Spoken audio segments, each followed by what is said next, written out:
Heidi ho, neighbor. This is Manny Moonraker, and this is episode number 189, I believe, of the UFO Buster Radio News. Now, today, let's listen. The UFO thing is really light today.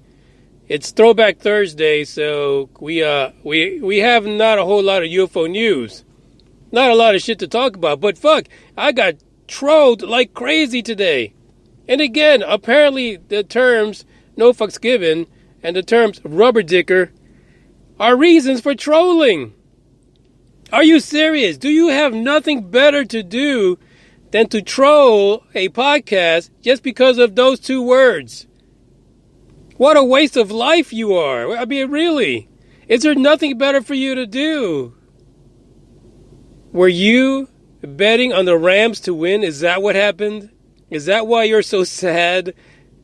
We'll get to that at the end of today's story. Like I said, today's story is a little short. But if you like the podcast and want to fight the trolls of social media, give it a like, give it a share. Go ahead and follow and subscribe. Do whatever you got to do to fight the trolls. The trolls are crazy. The trolls are everywhere. They're killing us. They are literally killing us. So here's the news for today. Like I said, there's not much going on, but this is, I don't know. I don't even think it's news, to be honest, because I looked into this, and it seems like an up-and-up deal, but there's got to be some money in this for somebody. And for you trolls, yes, I have a discerning look at ufology. I have a discerning look at the way the UFO story is told, and I don't give any fucks. Maybe I'll turn it to that. Let's just make it, instead of no fucks given, I don't give any fucks, because that's the way it is. I'm going to tell you what I think. And trust me, there's been times when I take it back.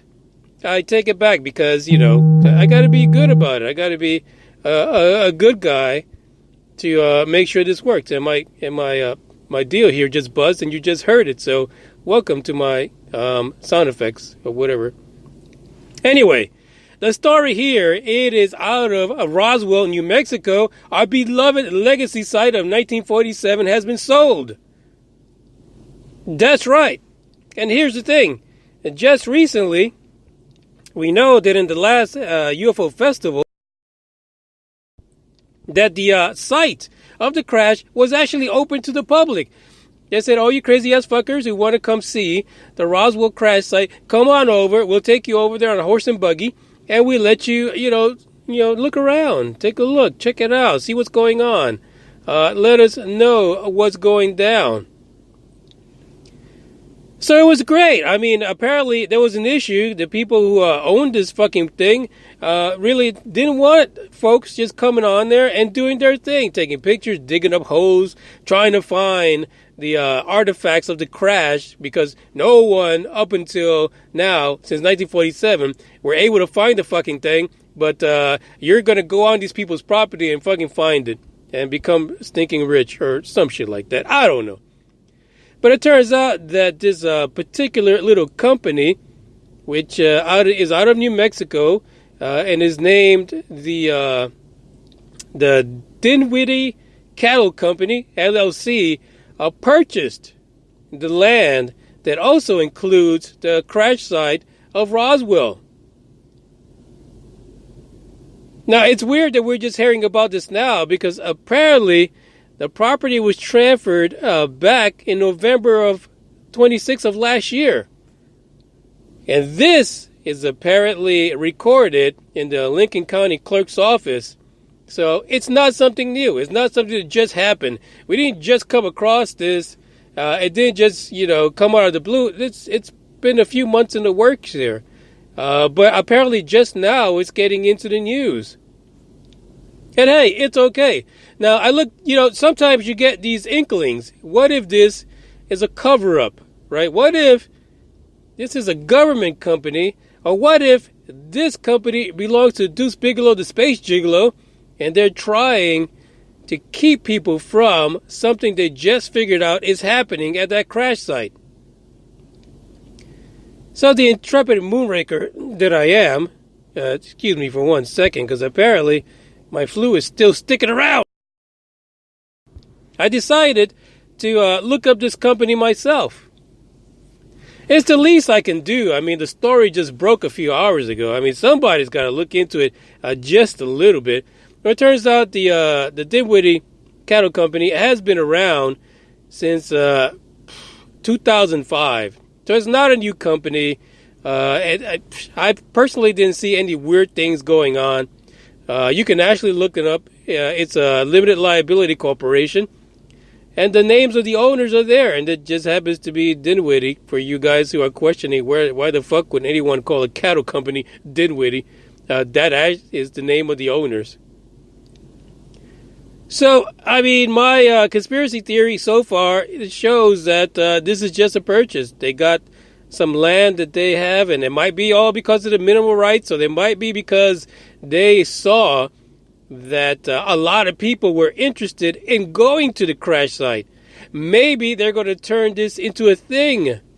Maybe they've cut a deal, right, to make the crash site always available to the public for a little bit cha-ching on the side. Isn't that the way it goes? So, I guess this is a story that's unfolding. And if anybody hears anything otherwise or any more information regarding the sale of this particular piece of parcel that is ufology history, and frankly, it's history, it's world history, right? How many people do not know about the Roswell crash of 1947? I mean, you'd have to be a millennial or living under a rock to not know. True story. Now, there was another request that came from YouTube for me to look at. It actually came a couple weeks ago.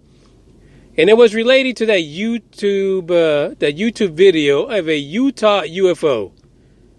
And the UFO was captured off of a drone. So apparently these two dudes, right? Not like the guys from yesterday's podcast, which were hanging out at midnight at a reservoir.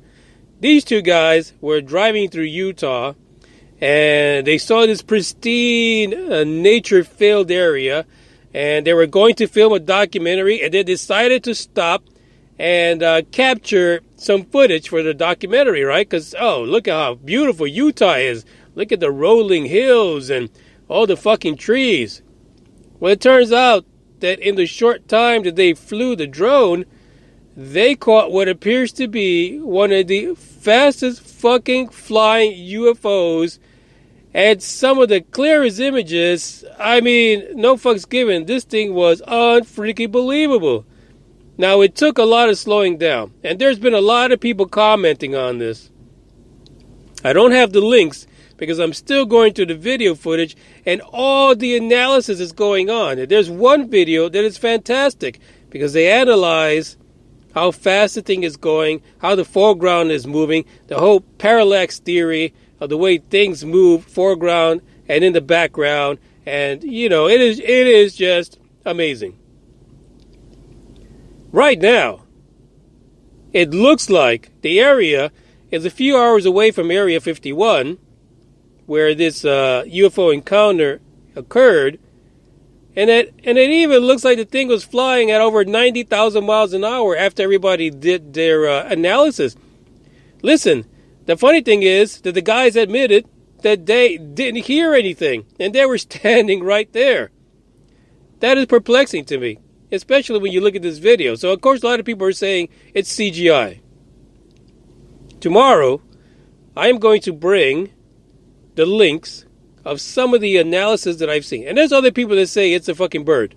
But you've got to look at the slowdown.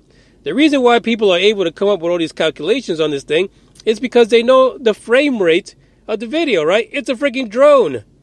It's recording at a specific frame rate, right? They know where it's going. They know where the people are. They've looked at it at Google Earth. They've mapped everything out because a lot of these drones have GPS, they have positioning, so, I mean, come on. The way this thing banks at one point in the video is phenomenal. Could it be CGI? Shit, it can be. It's almost too perfect to be true, to be honest. But I'm going to bring some links tomorrow. We'll kind of talk about it because these guys actually made some rounds on podcast shows. And it sounds like a really good story. Now, before I leave, I want to thank my troll of the week. My troll of the week for you guys, if you want to visit this particular troll, on his Twitter is at blackfur187, and he goes by Mysterious Crescent. Mysterious Crescent at first had me thinking, what the fuck is going on? Where is this guy coming from? And then I visited his Twitter handle. He trolls everyone. There isn't a single podcast out there he doesn't like to troll. People, football players, anybody. I did not see that one positive Twitter tweet on his account. This is a total troll. And to celebrate the fact that he came across my way, I've actually downloaded a song called Tiptoeing Troll. And this is for you, Blackfur187, because I know you'll appreciate it. This is probably the music you hear when you're sitting at your little computer or your phone thinking about trolling people. So, just for you, Rubber Dicker, no fucks are given. Ciao.